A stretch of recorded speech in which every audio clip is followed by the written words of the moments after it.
The first book of Samuel, chapter 24. Hear the word of the Lord.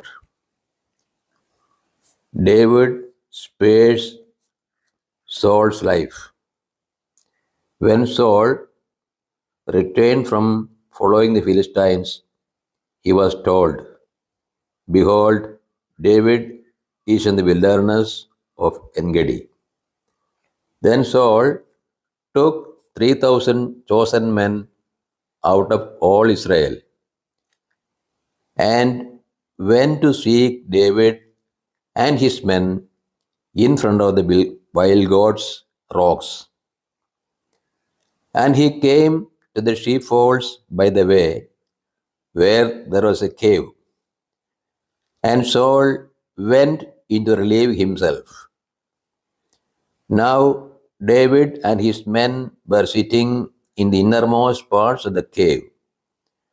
And the men of David said to him, "Here is the day of which the Lord said to you, Behold, I will give your enemy into your hand, and you shall do to him as it shall seem good to you."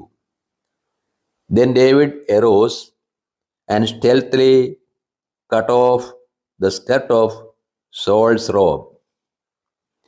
And afterward, David's hurt smote him, because he had cut off Saul's skirt. He said to his men, "The Lord forbid that I should do this thing to my Lord, the Lord's anointed, to put forth my hand against him, seeing he is the Lord's anointed." So David persuaded his men with these words and did not permit them to attack Saul. And Saul rose up and left the cave and went upon his way. Afterward, David also arose and went out of the cave and called after Saul, "My lord the king." And when Saul looked behind him, David bowed with his face to the earth and did obeisance. And David said to Saul, "Why do you listen to the words of men who say, Behold, David seeks your heart? Lo, this day your eyes have seen how the Lord gave you today into my hand in the cave, and some bade me kill you, but I spared you." I said, "I will not put forth my hand against my Lord, for he is the Lord's anointed. See, my father, see the skirt of your robe in my hand. For by the fact that I cut off the skirt of your robe, I did not kill you, you may know and see that there is no wrong or treason in my hands. I have not sinned against you, though you hunt my life to take it. May the Lord judge between me and you. May the Lord avenge me upon you, but my hand shall not be against you."